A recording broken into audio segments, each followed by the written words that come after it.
Welcome to a live episode of Surviving the Survivor. We bring you the best guests in all of true crime. Don't forget to subscribe and smash that like button. Here's your host, Emmy Award-winning broadcaster, Joel Waldman. What's up, SGS Nation, and welcome to another episode of Surviving the Survivor, the podcast that promises to bring you the very best guests in all of true crime. And we are following live courtroom coverage of Shanna Gardner. She, of course, is the ex-wife of Microsoft executive Jared Bridegan. She is accused, along with her estranged husband, Mario Fernandez Saldana, of orchestrating a murder-for-hire plot out of Jacksonville, Florida. Henry Tenon, the admitted trigger man in this, he has already cut a plea deal with the state. So he's come out and said this is, in fact, what happened. This is eerily similar to the Dan Markel case across the state in Tallahassee. We are expecting Shanna Gardner to be in court, keeping an eye on it on our monitors backstage here. And we will bring it to you as soon as we get that. Of course, let me introduce our best guest who's going to help us break this down. General Mark Davidson. He started his career as a prosecutor straight out of law school back in '94 as an assistant district attorney in Tennessee. He began prosecuting cases in Tipton County and then became the one and only prosecutor in rural Lauderdale County. And then he later went to work for the Tennessee Attorney General.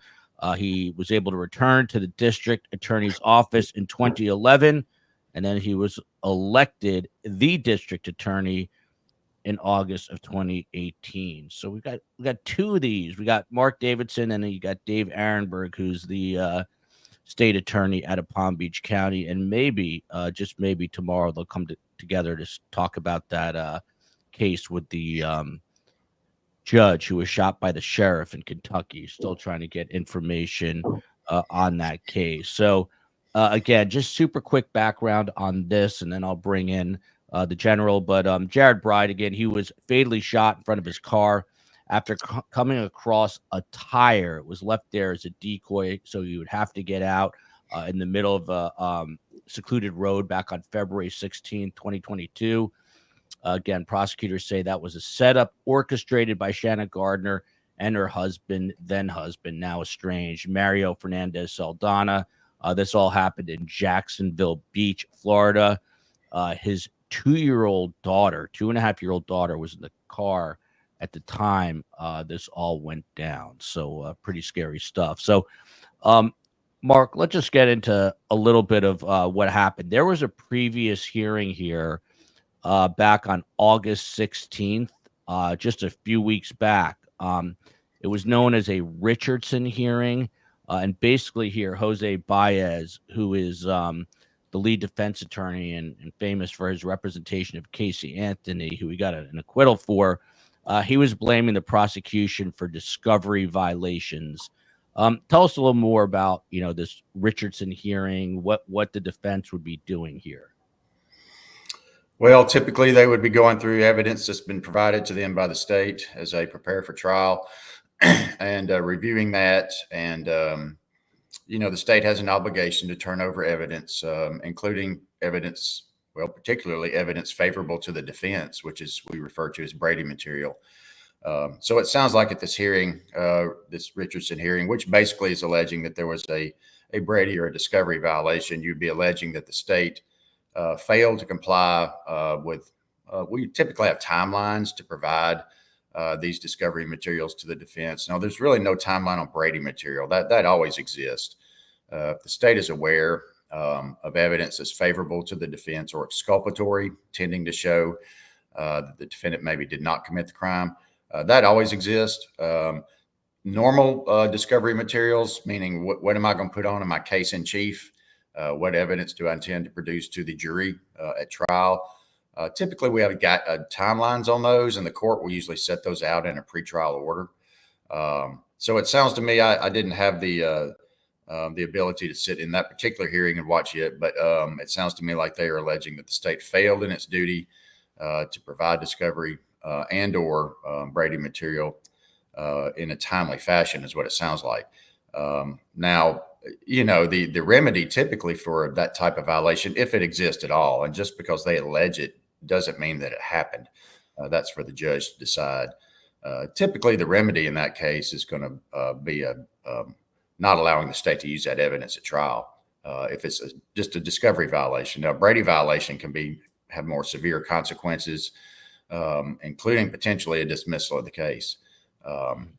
What I'm hearing here is a number of different allegations. He keeps pointing the finger at the prosecution and alleging this and that violation here and there. And I think the judge is just going to have to hear this and determine whether or not any violations have in fact occurred. Yeah, Judge London Kite is presiding in the Jacksonville courtroom. Again, we're keeping an eye on this. This is all coming from a pool camera, courtesy of First Coast News in Jacksonville, and Space Coast, as always, is monitoring that. So soon as we see it, if we see it, I hope we do see it, we will bring it to you live. We've got the international audience here, Nottingham, England, Sydney, Australia, some other exotic locales. If you're in an exotic locale, including Rahway, New Jersey, let us know. Norway is here in the house. So one of the other things here too, Jose Baez sort of dragged a detective into this, a Jacksonville Beach PD detective, a guy named Detective Johns. He basically said that he said he had contacted someone when apparently he hadn't contacted someone. So now he is saying essentially, Jose Baez is that this detective is mischaracterizing witness statements. Is he just trying to kick up as much dirt as possible, General? So, gets the judge on, to concede to one or more of these motions that he's filing? It's kind of what it looks like to me. I mean, this allegation that an officer somehow was inconsistent on the witness stand, which I think is what the state is saying is the worst case scenario here. That's really a credibility issue for the judge to determine and decide, if there's some problem with the officer's credibility at a hearing that would impinge on his, whether or not he's believable at that particular hearing. I think this maybe was alleging that he was inconsistent or lying, I think is what the defense would say at I believe a bond hearing. But that's a judge determination. If you get in front of a jury, that's a jury determination. And the state is saying, at worst case scenario here, the officer might have been inconsistent in his testimony, but that doesn't mean he's not credible. And ultimately that's what judges decide in these motion hearings. It does look like to me that the defense is just throwing up a whole lot of hurdles here, just trying to cause some heartburn for the state as the case moves forward. This is just looks to me to be some kind of aggressive litigation here. And we'll see, kind of see what the judge makes of it. Okay. Space Coast on the West Coast letting me know that both feeds that we're monitoring are black right now, but are telling people to stand by. So court, it is a Monday and it is early, so maybe court is running a little late, which is understandable, but we're keeping an eye on it. So today, what we're expecting is Judge London Kite to rule on the motions from the last hearing. So basically about these discovery issues. But one of the interesting things is since this last hearing, excuse me, I'm about to sneeze, but since this last hearing, there's a FOIA request that was done, and about 250 pages worth of documents were released. This document dump happened back on September 5th, right around Labor Day, and they show some contentious emails from 2017 between Jared Bridegan and ex-wife Shanna Gardner. Of course, Bridegan is the victim in this, and it regards finances, child therapy, their divorce, all these things. I assume, General, that the state's going to do whatever they can to get this in to kind of show to motive that there was a contentious battle going on here, and it was happening all the way back in 2017. So maybe this bubbled over, was simmering, and then bubbled over in 2022. That's what it sounds like, and it sounds like the defense would like to keep material like that out of the trial. And if you're the state, excuse me, the state does not have to prove motive at trial. That's not required. We typically do have to prove a guilty intent, that a crime was knowing. In the case of an actual homicide or a conspiracy to commit a homicide or a successful conspiracy that results in a homicide, typically we do have to prove intent, but not motive. But motive is nice. Juries really want to hear about motive. People just generally want to hear about motive to help them understand why somebody would do what they did. And so it sounds like the state has some good evidence that's relevant, that would be incriminating, and would help provide a motive, which a jury would want to hear, if that's available. By the way, I did not realize, but here, COE probably knows this, but I understand Corey Richens. We've been covering that case a long time. She's accused, and Switzerland is in the house. Cape Town, South Africa, lest you think we are not a global show here. But I understand Corey Richens actually has a court date today. Can people in SGS Nation, if you are Spain is here, if you do know New Brunswick, Canada, I love these early shows. You get everyone. But if you do know when Corey, if she is expecting court today, let us know.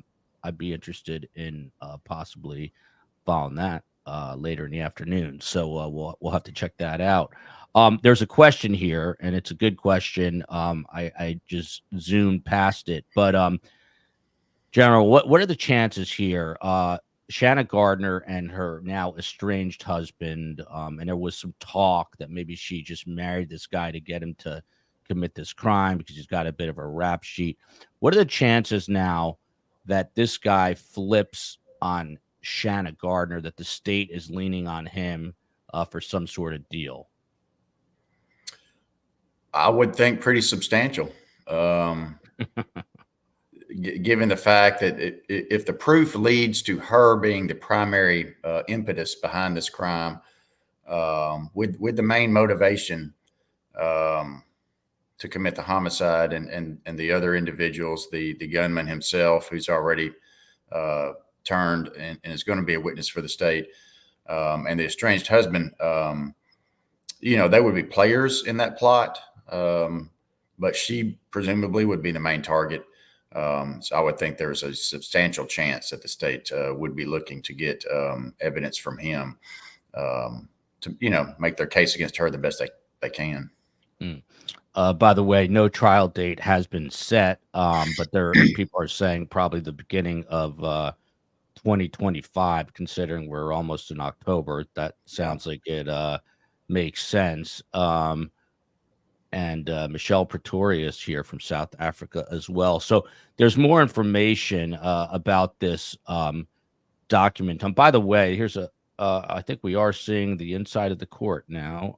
It looks like we just got a glimpse of something, so maybe it's coming momentarily. But we are relying again on the pool camera. Not even going to attempt to Mpumalanga, South Africa. Maybe I'm close on that one. One of the other things that and also viewing the defendant's motion. All right. Related to the different areas, the remedies, I've addressed each one of those. So I'm going to deny it, but it's without prejudice because obviously discovery is ongoing, and I don't want the defense to be under the impression that you can't bring this to the court's attention, or if it remains that I would then readdress it. Does that make sense? It does. And I'm understanding the court's position. So if some new information comes about, we could refile this particular motion, not just asking for limine, but this particular motion is denied without prejudice. Yes. So I think that the request for a jury instruction, that's not ripe yet. Or I have to analyze that under a different standard. Additionally, the request and the argument by Mr. Bias at the last court date to release her on bond, I don't believe this is the proper motion or vehicle in order for this court to review that. I've reviewed it based on the papers, reviewed it based on the Richardson analysis. And if you believe these things to, just like the rule says, 3.220 in, if there are things that remain, and I know the defense has brought several issues to the court's attention. Mr. Bias argued for a really long time, cumulative. At this point, I've analyzed it related to the issues brought to the court's attention. And I don't believe that there's a discovery violation. That's what I found. However, if these things remain, if it continues, I want the defense to understand the court's ruling. You can bring it to my attention again. Okay. And not to belabor the point, because I didn't ask this specifically, is the defense permitted to refile or renew the request for an argument? Yes, you can do whatever you feel as though is appropriate. I've addressed what you brought to my attention, is what I'm saying to you. This is the defense for Shanna Gardner arguing here. The discovery violations, there was, in my view, Mr. Bias was arguing the discovery violation / something that was not before the court. Does that make sense? Misleading the court. I don't agree, but I do understand the court's position. Okay. Yes. So I'm doing it without prejudice. Thank you, Your Honor. She's denying. The next defense motion then would be motion to compel. What's the state's position on that? Is the motion to compel subpoenas? Yes. I'm in agreement with providing discovery if it exists. I've spoken to my detective and am in the process of speaking with ATF. I believe that there was only one subpoena served, the one from Ms. Lucetti, which they're in possession of. At this point, I don't believe there are other subpoenas served, but I don't know that for sure yet. And if I find out otherwise, I will provide those to defense counsel. So I'll fulfill it if I can. If that discovery exists, I will provide it.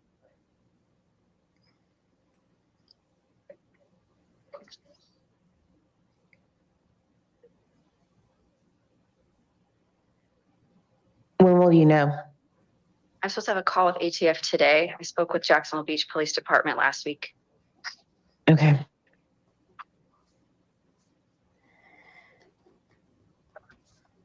All right. So I'll grant that by stipulation.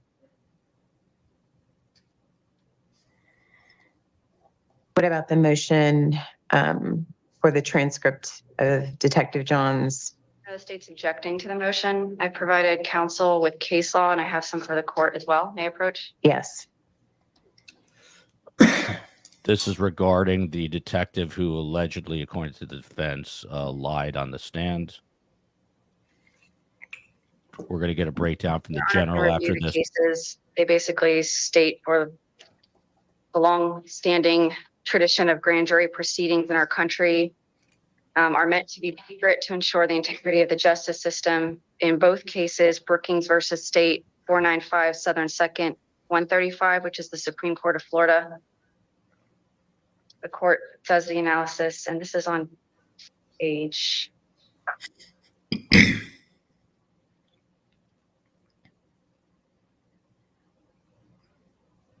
3 of the opinion. There is no pretrial right to inspect grand jury testimony, while holding an in-camera inspection of such testimony is within the discretion of the trial court. The court discusses their decision in Gent, J-E-N-T, which is a cited case, that a mere surmise or speculation regarding possible inconsistencies in testimony is not enough to require the production of grand jury testimony. They discuss the importance of maintaining the secrecy of grand jury proceedings, and that the parties seeking the disclosure must make a strong showing of a particularized need in order to outweigh the public interest in secrecy. The other case, the state cited Bing versus State 323 Southern 3rd 830. In this case, the first DCA considered a request to unseal grand jury testimony, but denied it. finding that numerous alleged inconsistencies among state witnesses were an insufficient grounds to grant the motion, where defense is able during cross-examination to direct jury's attention to any purported inconsistencies between the witnesses. And also it analyzes a request to unseal grand jury transcript in order to determine whether the indictment was maintained upon perjured testimony. In this case, the court found that mere allegations of inconsistencies failed to provide a specific basis to conclude that a grand jury witness committed perjury, and the appellant could not seek a blanket production of grand jury transcripts based on mere surmise or speculation regarding possible inconsistencies. And that even when the state's case at trial differs materially from the grand jury indictment, there's no error in the trial court's refusal to dismiss the indictment. Court finds due process is implicated only when a prosecutor permits a defendant to be tried upon an indictment which he or she knows is based on perjured material testimony without informing the court opposing counsel in the grand jury. In regard to the defense motion to unseal is merely speculative. It contains surmised allegations. There has been no particularized strong showing by defense that there has been any material perjury or any perjury whatsoever in the grand jury testimony of Detective Johns regarding the indictment. And for the reasons outlined in these cases, the state's going to object. So, Your Honor, if I may. Yes. So in response, Your Honor, I looking at that first case, it's mere speculation that the state is claiming first and second case, and that is not what we have before the court. We have a specific instance or instances of the lead detective before this particular court making false and misleading statements of material matters to this court. So now we are asking, based on what we know to be false representations of Detective Johns, for his testimony before the grand jury. Because if he's made those false statements to the grand jury, then we are moving forward on an indictment based on perjured testimony. The only way we can verify that, Your Honor, is to actually have the grand jury testimony. But what exactly are these false statements? The court's aware that they received, that the state made a representation to Detective Johns about 3 checks. The checks initiated, or the funds allegedly initiated from the trust of Shanna Gardner.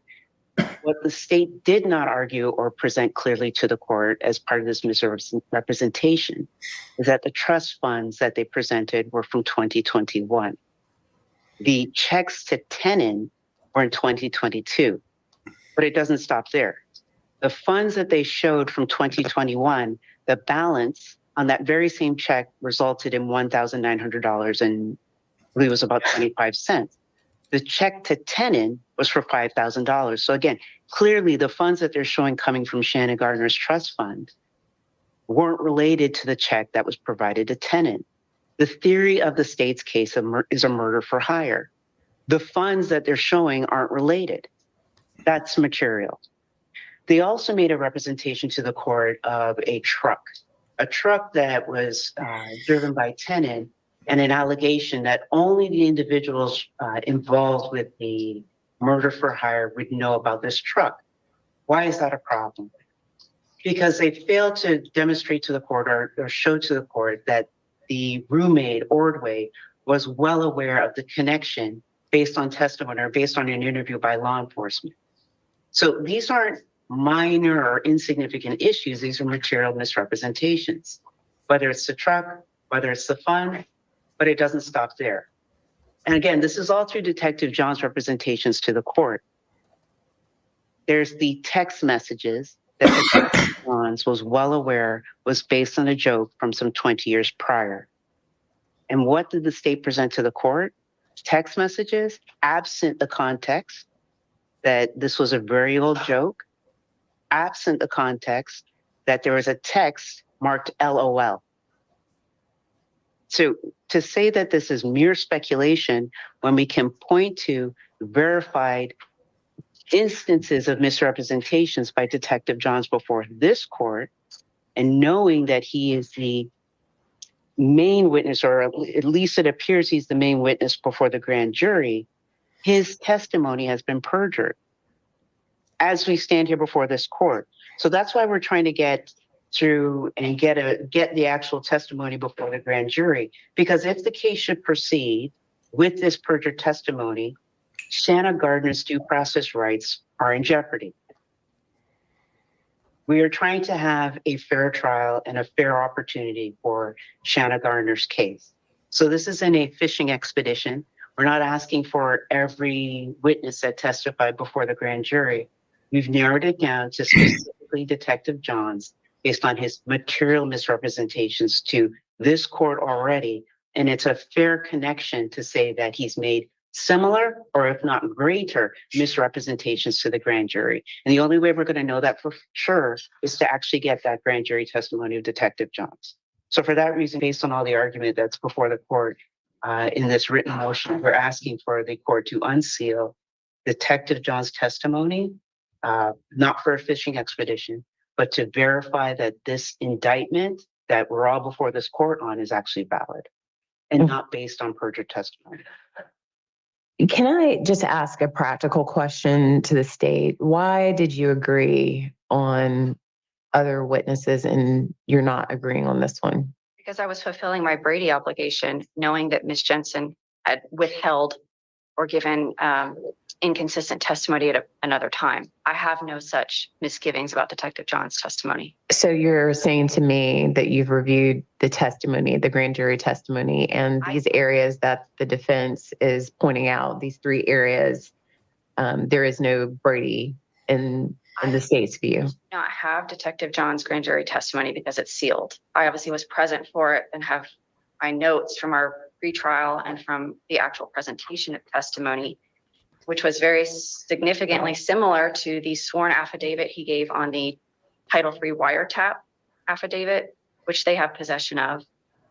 I can't recall specifically these issues. I don't believe there was much discussion of some of these, but I can't say for sure. I haven't reviewed the transcript. But what I would say is they're talking about testimony that came out at a bond hearing regarding the detective's testimony on hearsay. So he's saying what other witnesses have said. We haven't deposed these witnesses. We haven't deposed Detective Johns. They haven't even asked him what he testified to at grand jury, or they haven't even asked him directly about these issues, vetted these out through discovery. So I think at this point, they're saying what they perceive to be misrepresentations, which I disagree with. I think that 2 parties can look at evidence differently, have different theories of a case and different theories of evidence. That's why we have a justice system and trials. They're saying that they believe Detective John's testimony is inconsistent with their theory of the case, and therefore there must be or potentially would be other misrepresentations in his grand jury testimony. That's a speculative statement without any specific substantive or particularized merit from the state's perspective. You're on. I think secondarily, if the court were to be inclined to consider granting the motion, the state would request that Your Honor do an in-camera review of the transcripts before releasing to either side. And if Your Honor perceives there to be anything that needs released, that those particular sections can be released. I'm going to go back to my original question. So on Jensen, did you have the same information, that is your notes, and you made that analysis and agreed with the defense to Yes, release it? So Ms. Jensen testified at grand jury.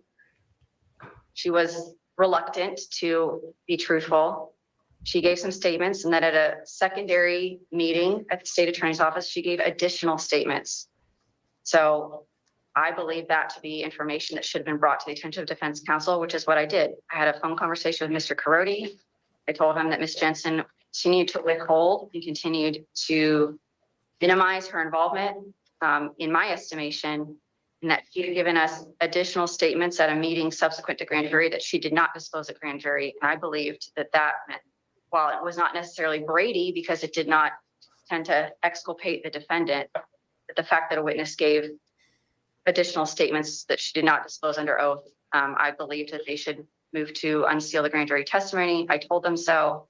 It's in the email that Mr. Carodi that we entered at the last hearing. It's in their motion to unseal, and I had no objection. But in this case, their motion has presented nothing to the state that leads me to believe there's anything that they're entitled to receive that is This is, Ms. Peoples, you want to be heard?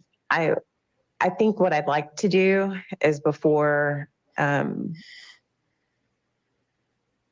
like to read these cases, and I would ask that the state look at whatever testimony, make an analysis of what you believe, and I will take it up again.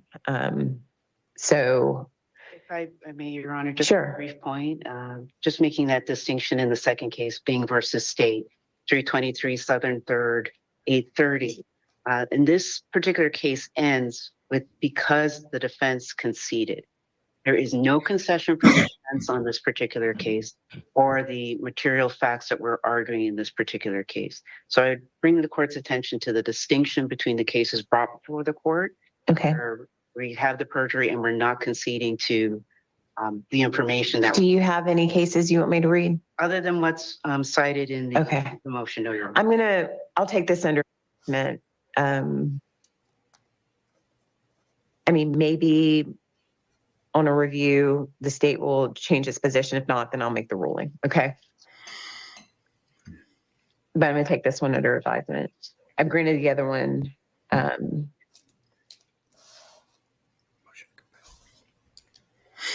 Motion to compel the subpoenas. I'm going to grant that by stipulation. What else is left for today from the party's perspective? That's all for the Gardner case, Your Honor. Okay, Mr. Dreiser, do you have any? I have some things I want to cover. Another defense attorney. The only update that I have is there was issue about deposing the children at the last court date. We have done that. Those depositions are done. So I just wanted to report that we were able to work all those issues out and get those depositions accomplished. That's great. And we have depo dates going back and forth for many different witnesses and different state, civilian, and federal witnesses. And I think we're working through the remainder of the discovery issues. And at this moment, I don't see any court intervention being necessary. Okay. When are the depot dates? We were kind of going back and forth on which witnesses this morning, but they're going to get set. They'll be witnessed. I know. What are the dates though? I don't have like the specific dates. We talked about October dates and November dates and December dates and whether we would do the federal witnesses in December. If you thought that I was saying that I had dates, I just had the concept that we're going to continue depots each month moving forward. On the federal witnesses, are they requiring a 2E request? They are, and I discussed that with Ms. Stippo this morning, and she thinks this particular witness that we would like to depose the state will prepare the 2E letter and get it to him, and it should not be an issue. All right. It's the cast agent, Agent Blight, and he testifies for our office all the time. We just email him a 2E letter from our office, and And I would it's be, very flexible. if you need this, I'd be certainly, I would email you the depot dates that we select. I would like those. Sure.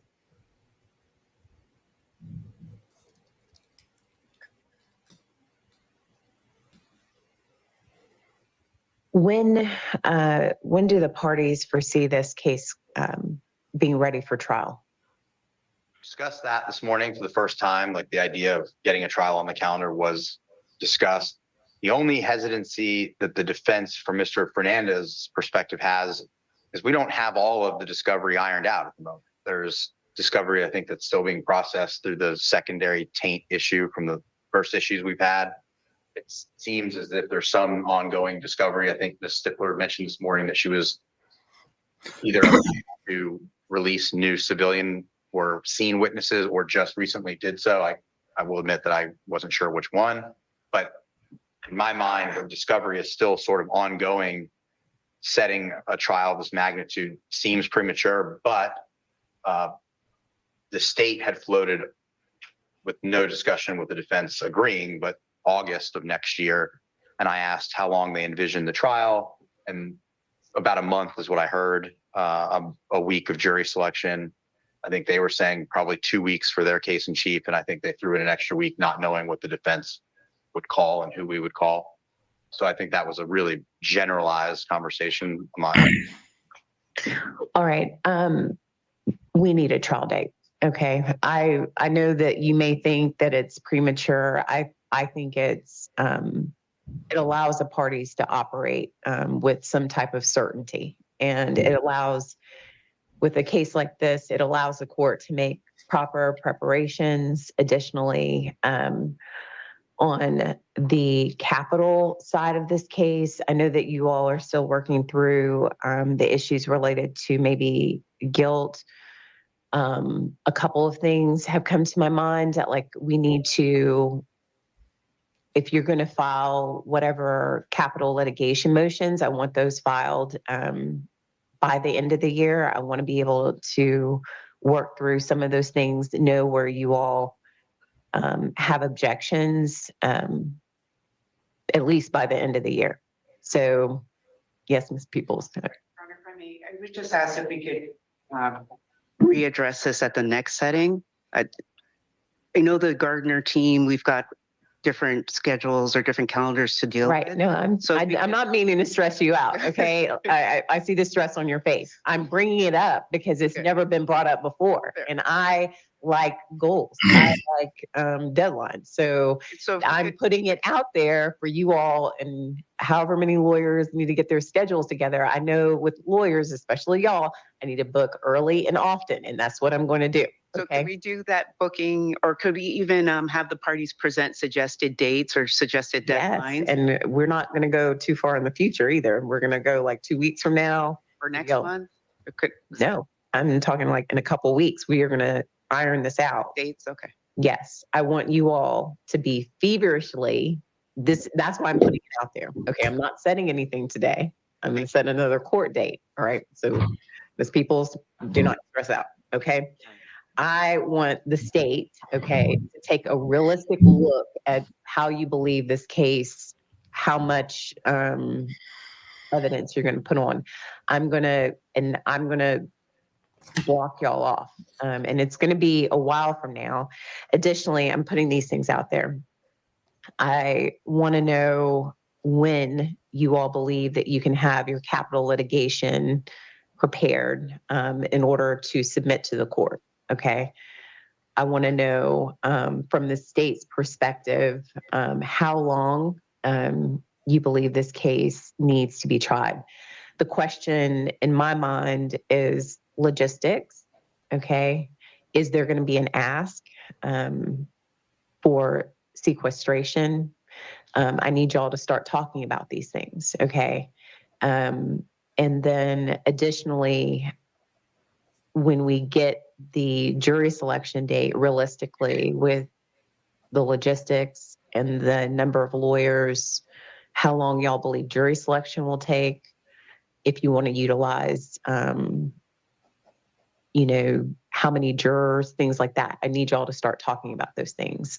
And we are, I know that you all have been focusing on the guilt phase, but we need to start thinking and setting court dates that are going to take up a lot of time, a lot of resources. So I cannot have this kind of just floating out. And we need to start we're rounding in my mind, maybe half a point to, 3/4 of guilt. Mr. Dreiser, you're looking at me funny. I think that y'all can do it. Okay. And then y'all can set your deposit.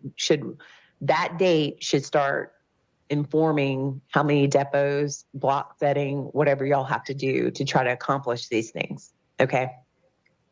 And I need to get some type of gauge on where the defense is with any type of mitigation, if you need any intervention on the court. Okay.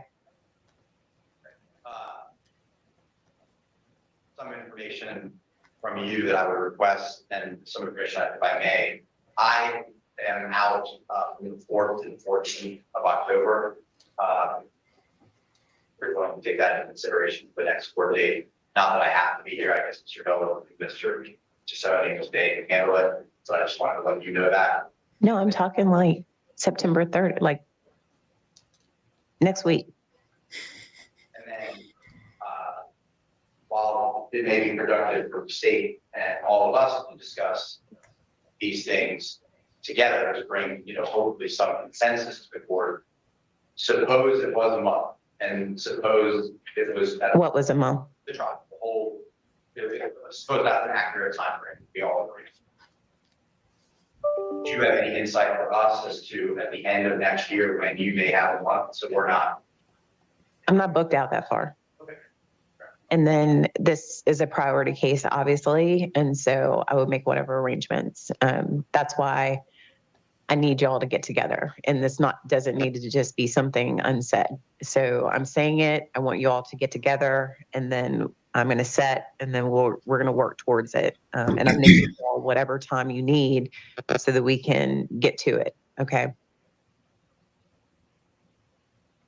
But I'm not booked out when y'all are setting or saying. I'm not booked out that far. So I can give you all the time that you need. And if I will avoid it, I'll avoid the a week or two prior to setting days aside if y'all want me to do that. But we need to start looking at that. Okay. That's what I wanted to bring up. Yes, Your Honor. Anything else? No, Your Honor. With defense counsel. All right. I'll see y'all next week. Thank you. What day? I can do Monday. That's exactly a week. Do you want that? Or I can go in a little bit further in the week if y'all want more time. That's fine. Whatever you guys want. Wednesday afternoon? Sorry. I didn't hear. I'm sorry. I'm sorry. I didn't hear that you had said one. I know you said next week generically, but No, next week. if Ms. Peoples and her folks do Wednesday, that'd be better. No. No, it's. Oh, it's not coming up. Later. Sorry.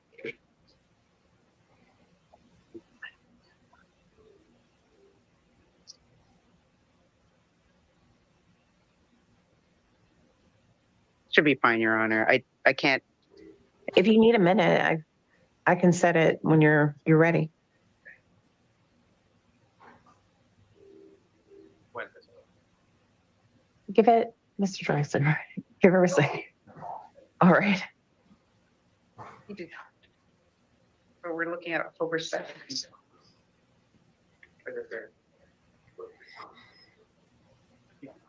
Sorry, October 3rd, Your Honor? September. Next week, Miss Peoples. It's the 30th, the 1st, or the 2nd. Well, I don't want to set something when you all don't have the time. Wednesday? Yes, Your Honor. All right, that's October 2nd. See you all then. Thank you. Thank you. 9 a.m. pretrial. Your Honor, Here are these orders. is that going to be in here, of course? I don't know.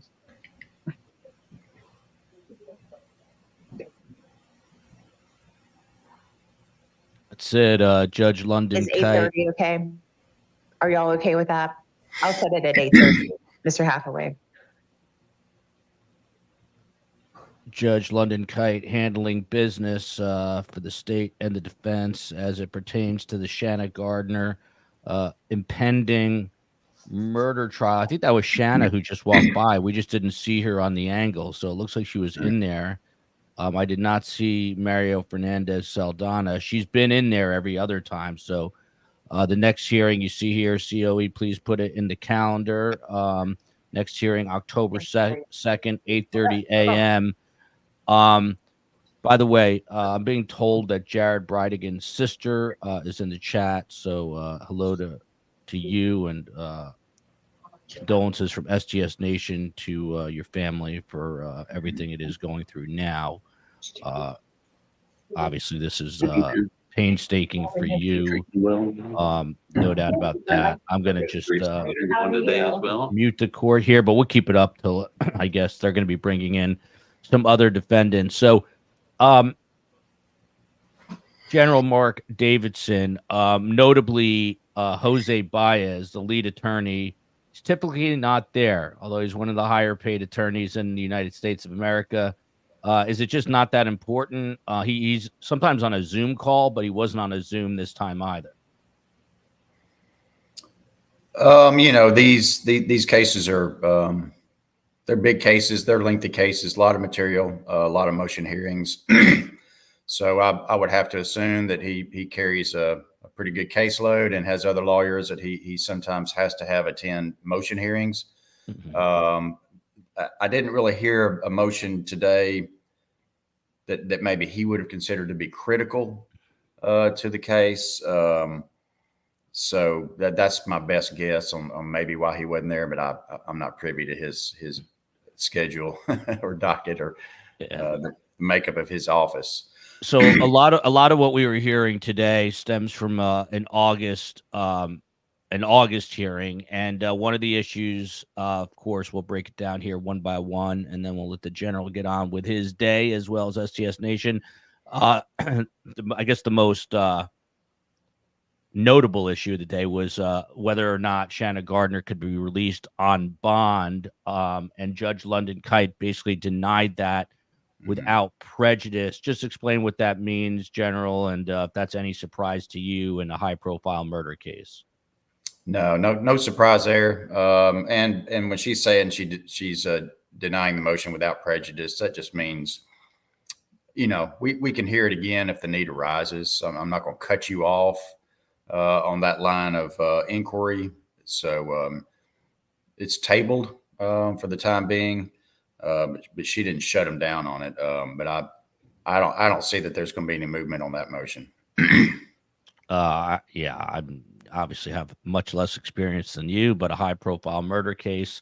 And by the way, her family is worth tens, if not hundreds of millions of dollars. So the fact that she would have access to maybe a private plane to get out of Dodge, I don't foresee her being allowed out. The next point was a motion to compel.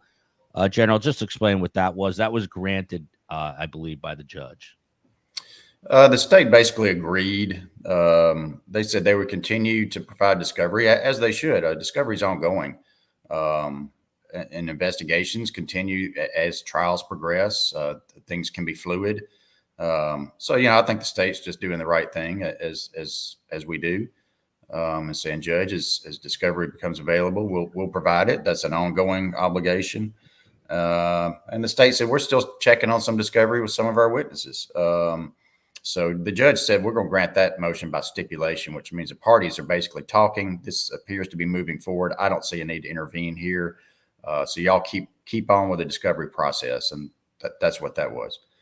All right. And then there's this other issue of Detective Johns, about a transcript for him. He's the detective that's in question here that the defense basically is claiming, for lack of any better way to say it, that he was lying on the stand. The state says that's not the case, but there was a motion regarding a transcript, and then the state essentially said, let me cite some case law.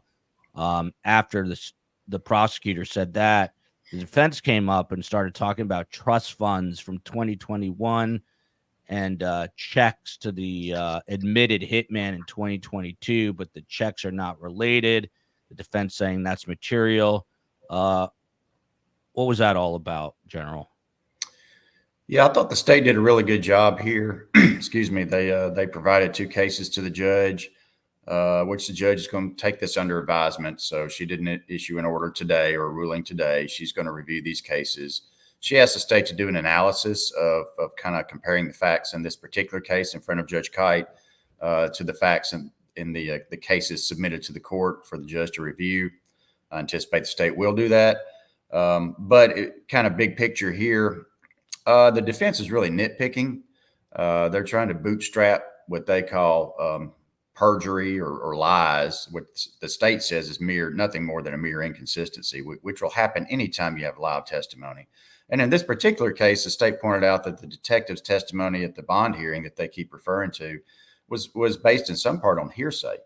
And so the detective was repeating things that information that had been provided to him from other sources, which increases the likelihood that you might have some inconsistency when it's you're basing your testimony in some part on hearsay. So the state's saying, Judge, there's really nothing to see here. But the defense wants to talk about what they perceive to be some inconsistency in some checks. And I took some notes here, so I'm kind of looking at those. And then what they believe to be this bond hearing testimony that they claim was lying in order to bootstrap their way into grand jury testimony, which is typically sealed and not available. And the state provided good reasons for that, and pointed out the language of these cases that say that mere allegations or surmising things is not enough to go unsealing grand jury testimony, which, grand jury proceedings are secret in Tennessee. And apparently that's a similar situation in Florida. And there's a reason for that. We want to encourage witnesses to come forward to grand juries. We want to encourage investigative work to be able to charge individuals with crimes, including murder. So grand jury testimony is typically pretty well protected, and you got to have a real reason to get a judge to order that a transcript of that be provided to kind of pierce that veil. And the judge is declining to go there at this point, which I think is a correct ruling. There is no pretrial right to inspect that. The defense is really trying to litigate and bring up a whole lot of things that just aren't right. It's just not ready. And I think the judge has got a good handle on that and saying, look, it's obvious you're kind of throwing these hurdles up, but some of this needs to wait till we get closer to trial, or actually in trial, and in front of a fact finder like a jury. So I think the judge is headed in the right direction, but she didn't shut him down today. She wants to look at the cases, have the state kind of shore up their argument in writing, and then she'll issue a ruling, maybe at the next court date. Yeah, by the way, Jesse Dreiser is the attorney for Mario Fernandez Saldana. He took to the lectern to tell the judge, Judge London Kite, that the twin children of Jared and Shanna Bridegan, that they have in fact been deposed. This is interesting because the kids are so young. I believe the kids are only about 6 or 7, General. How does a deposition of children that young work? It also goes to show that this has a major ripple effect. I mean, they're dealing with the death of their father. Yeah. The mother's incarcerated. Now they're being dragged into this. It's really sad to see. But how delicately do you have to depose children so young about a case like this? Extremely delicately. This is a terribly unfortunate situation. Really awful to have this kind of civil litigation pending concurrently with this criminal trial, and children that young, 6 or 7, legally. By the way, they're older. I'm sorry, 12 Okay. Years old. It's 12 years. Okay. Well, I was going to say 6 or 7 is at the very edge of what we consider to be legally competent to testify. So to hear that they're older makes me feel a little bit better. But still, these children are in a very delicate position. So any lawyer that's going to attempt to depose these children, probably your best strategy is to try to get whatever concessions you can get out of the children. Make little points very nicely and see if you can get that witness, a child witness, to agree with a point without being confrontational, without being nasty. And, we see this occasionally when we have jury trials where you have children on the witness stand, and it's a delicate balance for, let's say, a defense lawyer. At the best you really can do is try to get concessions, and you're not trying to impeach the witness or upset the witness or beat that witness up, because the jury's going to hate you if you do it live in a trial, or if they see a transcript and get the impression that you're beating up on one of these children. That's not going to look good. I was obviously confusing these are the twin children that Jared and Shanna had, so they are a bit older. If you recall, the day of the murder was a 2.5-year-old. That was Jared with the new wife, who is now sadly a widow. So then, of course, the judge started kind of peppering both sides about a trial date, and you could see the defense sort of hemming and hawing. I think August 2025 was thrown out there. The judge did call it a quote unquote priority trial. Curious about that. I mean, General, justice should be equal for all. How does a judge determine when a trial is a priority trial? Well, she mentioned the capital litigation phase. So when you have a capital litigation or potential death penalty case, that's automatically a priority on your docket. And when you're the judge, you're going to try to manage that kind of case to mitigate any error that might lead to reversal. We hear a lot about defendants' rights. That kind of gets heightened in a capital case.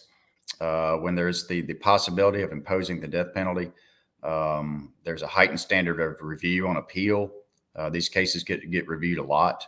There'll be multiple appeals at the state level, and there can be multiple appeals at the federal level. So it kind of slows the process down. It gets a little slower. You tend to have more lawyers involved. She mentioned mitigation, the mitigation proof, whether or not the defense might need some court intervention. So sometimes in these cases, you will have motions filed under seal by the defense that the state doesn't really get access to. And that's typically the defense asking for resources. If they need a mitigation expert or a mental health expert or something that would touch on mitigation proof. Meanwhile, the state will be putting its evidence together for aggravating factors.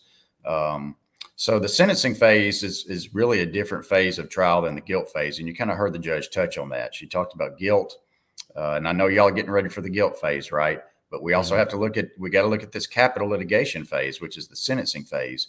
And it seems to me that the judge is contemplating moving into the Senate, everybody being ready to move into the sentencing phase upon completion of the guilt phase, which necessarily involves an assumption that there will be a finding of guilt.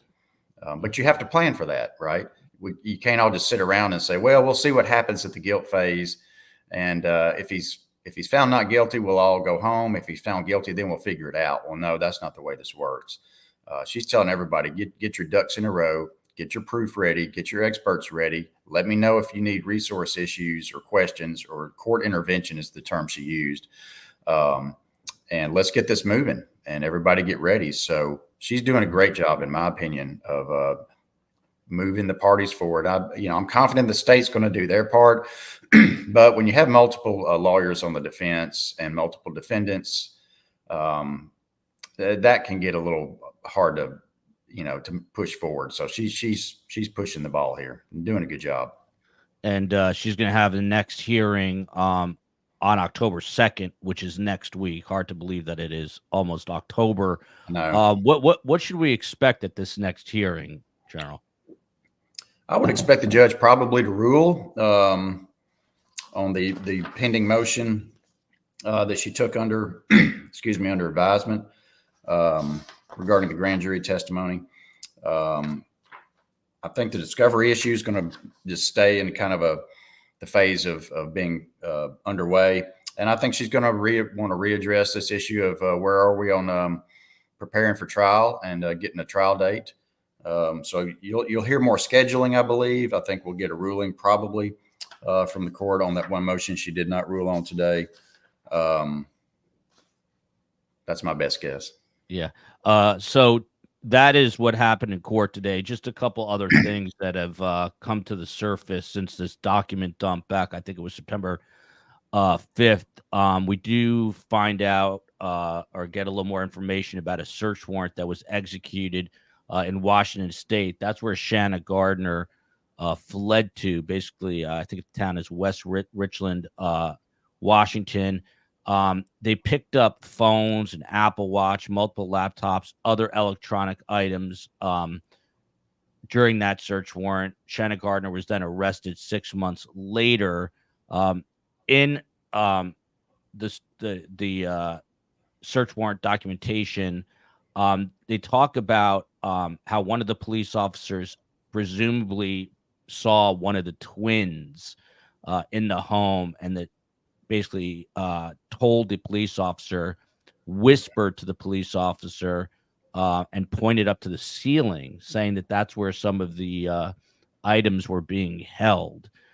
I thought that was interesting. I don't know exactly what it says, but the children were quietly helping the police while executing their search warrant. Anything you're reading into that aspect of it, General Mark Davidson? That sounds incriminating to me. Yeah. From the mouths of babes, right? You got a child who's eager to help the police and understands right from wrong, and is saying to the police, you need to look up, that bad things are up there. That's kind of just the way it kind of hit me when I read that piece of evidence. Yeah. So a little bit on the text messages, and then we're going to wrap this up. But back in April 2017, so that's 4 years ago, 4+ years ago now, Shanna Gardner tells Jared Bridegan she was sending their children to therapy. Keep in mind, they're much younger then. And they are caught in, quote unquote, the crossfire of living between two houses.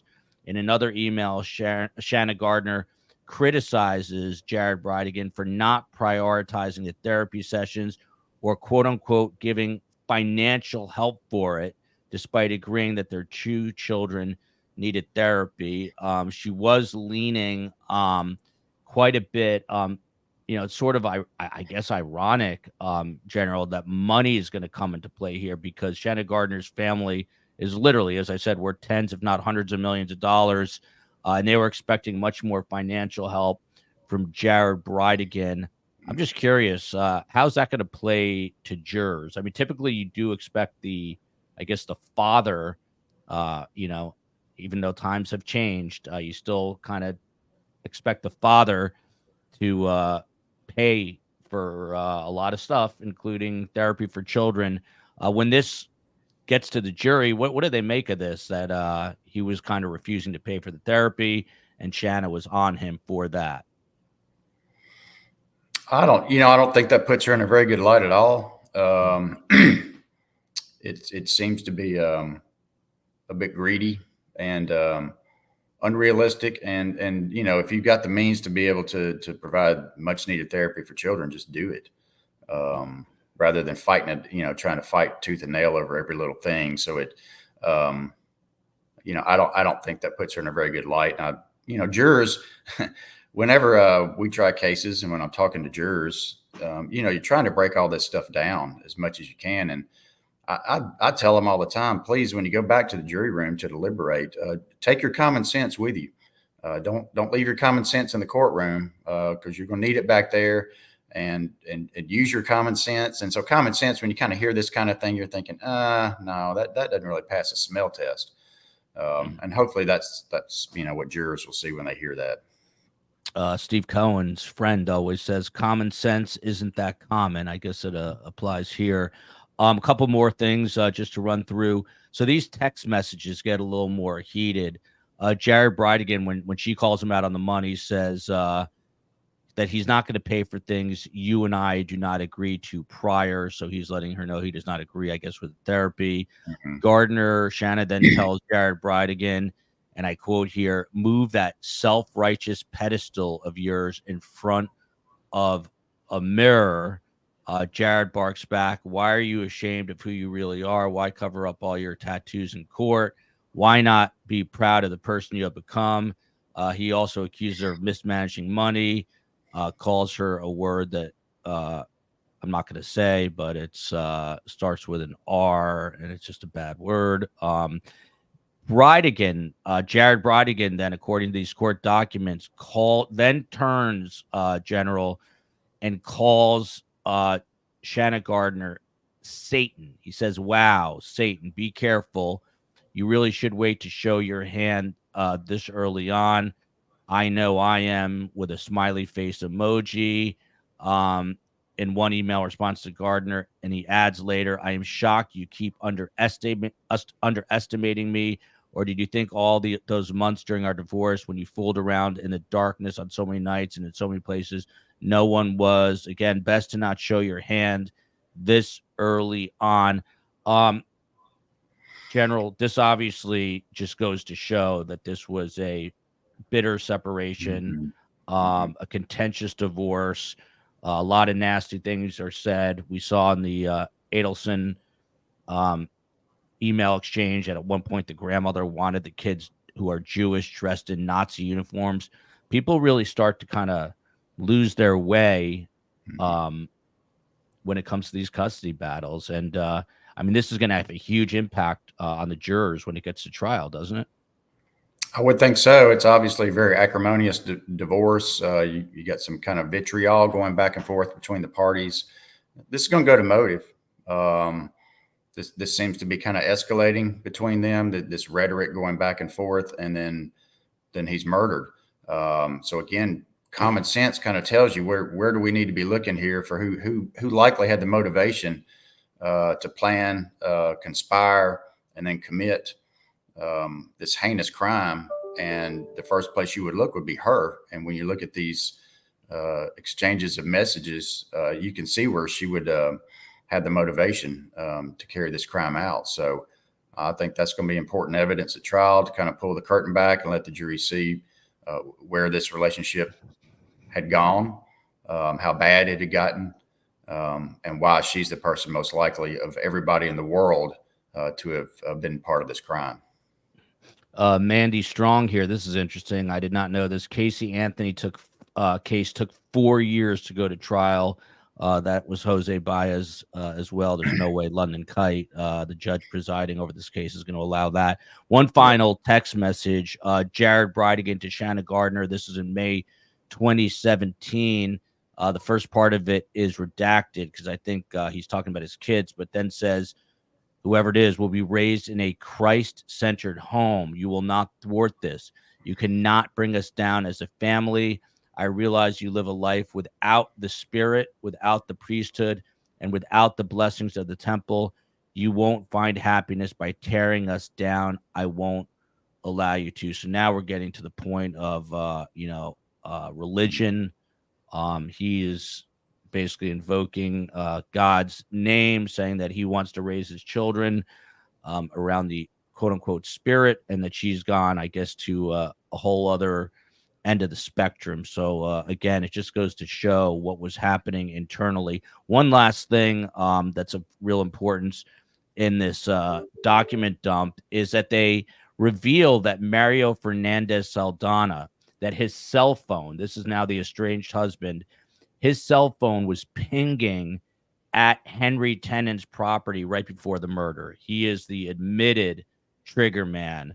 So now the phone pinged for 15 minutes in the morning and an hour in the evening, the day before Jared Bridegan was killed.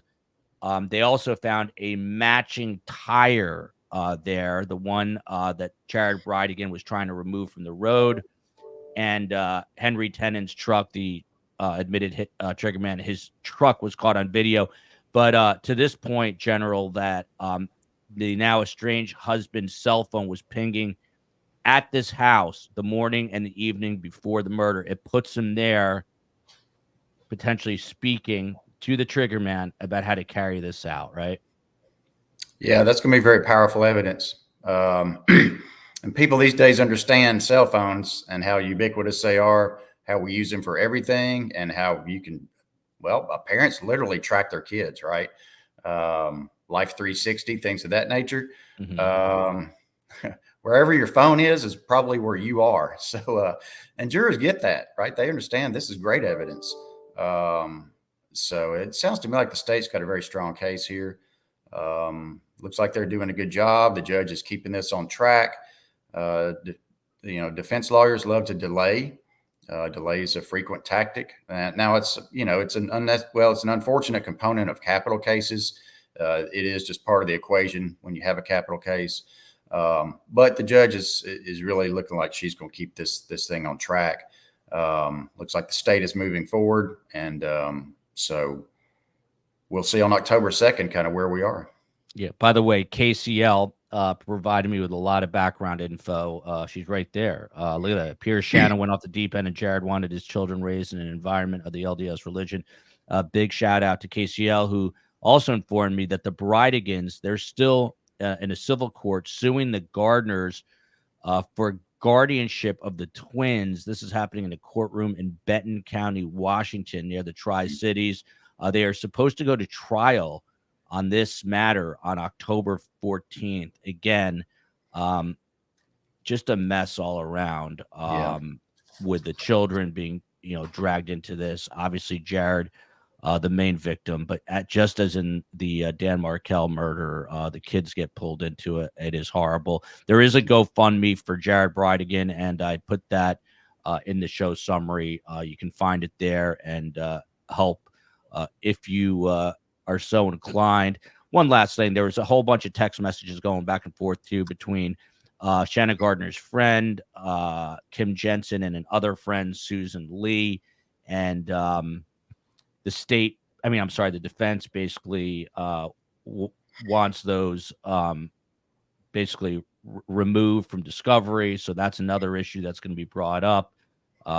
They get into conversations using alleged code words for murder, which the defense has claimed are simply inside jokes between friends. So we'll see how that all plays out.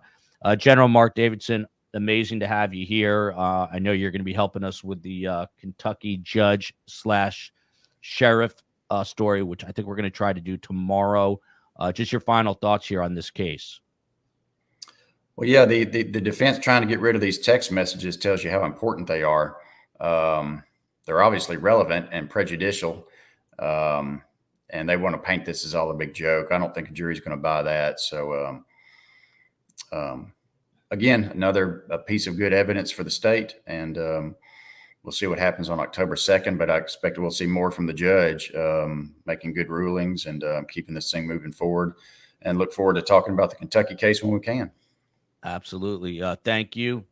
Love you, America. Love you, Tennessee, where the general is. And here are some of the countries that were in the chat this morning: India, Norway, South Africa, Germany, England, Canada, Australia, Switzerland, Spain, the People's Republic of Michigan, as the chatter put it, Romania, Brooklyn, New York, Tokyo, Japan, Austria, Israel, and of course, Jacksonville, Florida.